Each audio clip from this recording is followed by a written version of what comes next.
La rencontre prévue ce vendredi au Palais national entre le président Jovenel Moïse et plusieurs dirigeants politiques en majorité de l'opposition n'a pas eu lieu. Ces derniers ont tous boudé l'invitation du chef de l'État à discuter de l'accord de Mariotte. Pour justifier leur décision, les signataires de l'alternative consensuelle, dont Maître Michel André, Rosemont Pradel, Jean-William Gentil, Antoine Augustin, parlent de la précipitation avec laquelle cette invitation a été faite et l'absence d'agenda.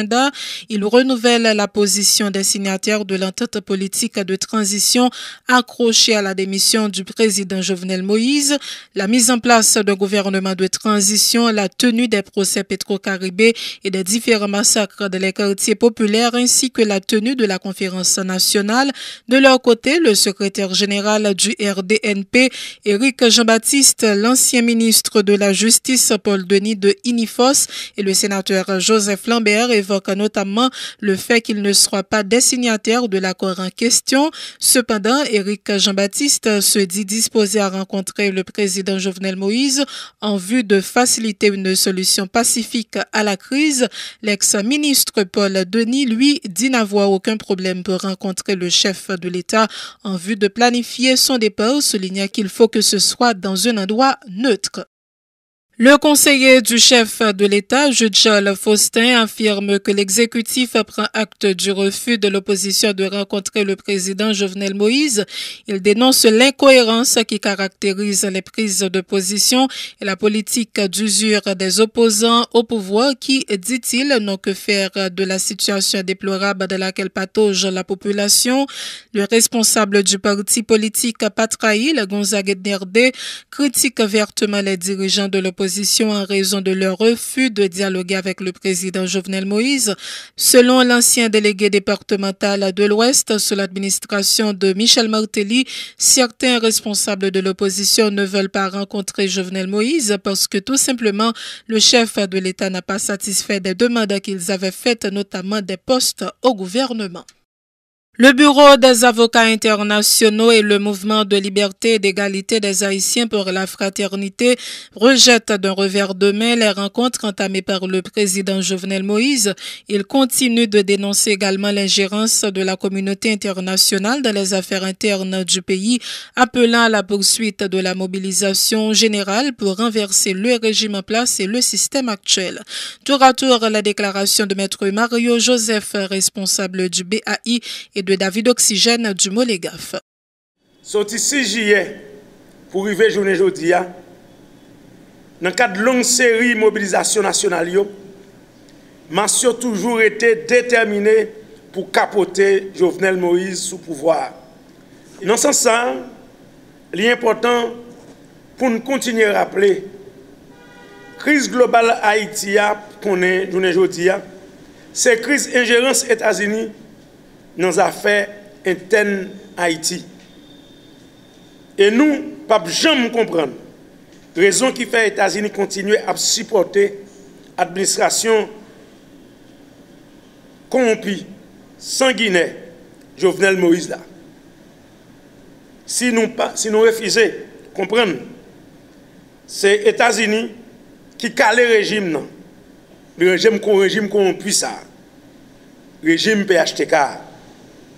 Et dans le cadre d'un coup d'État électoral qui fait sous fraude électorale avec violence, BAI avec Molégaf, a lancé un pinga, by tout conseil, tout traite, tout soufflanchou, tout sous-sous, tout politicien traditionnel radocalé, satellite, ambassade américaine.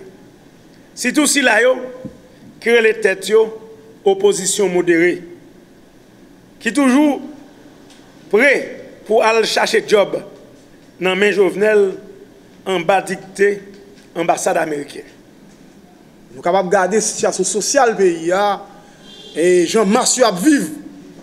Il a vivre dans la misère, dans la pauvreté, dans la crasse. Il a un grand goût.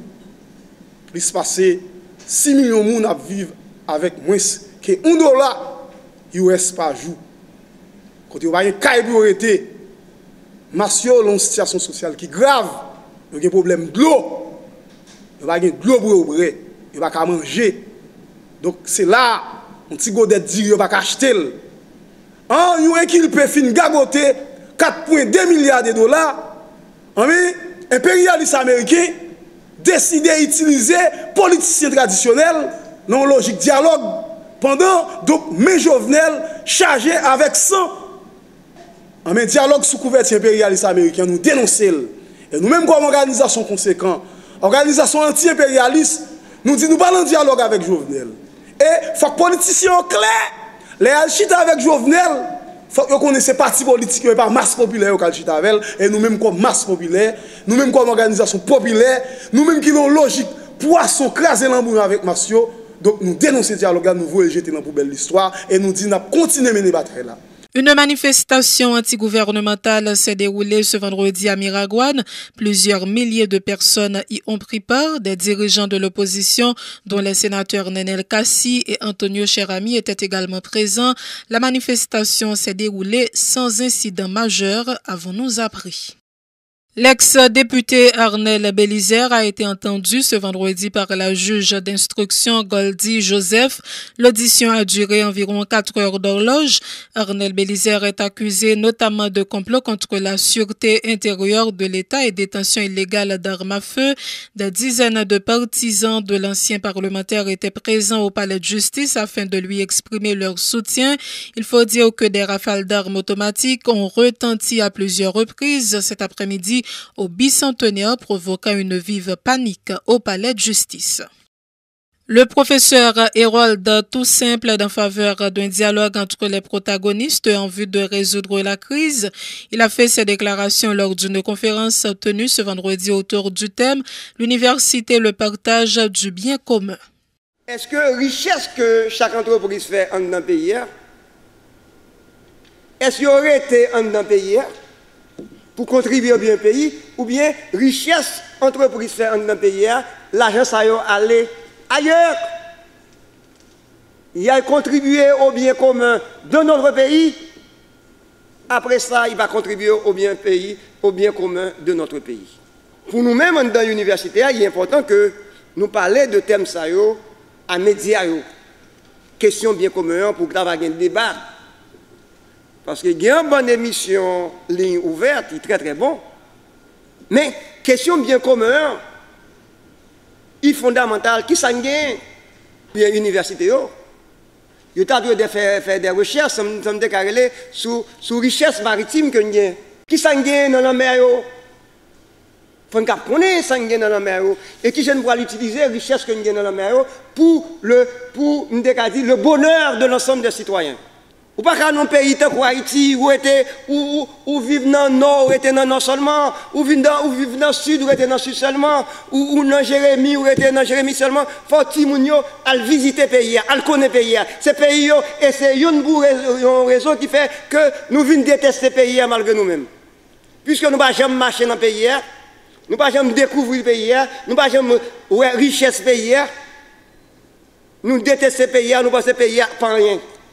Et la justice demande un niveau minimal de solidarité pour que les membres de la société puissent vivre dans des conditions de dignité élémentaire. Dignité élémentaire, là, ça veut dire que nous boivons dignité élémentaire, mon yo. Et bien, je vous dis, alors depuis longtemps, nous boivons dignité élémentaire, mon yo. Est-ce que nous sommes maîtres de notre souveraineté nationale? Mais ce débat, ça, même, pas là, l'université n'est pas tellement là pour le dire.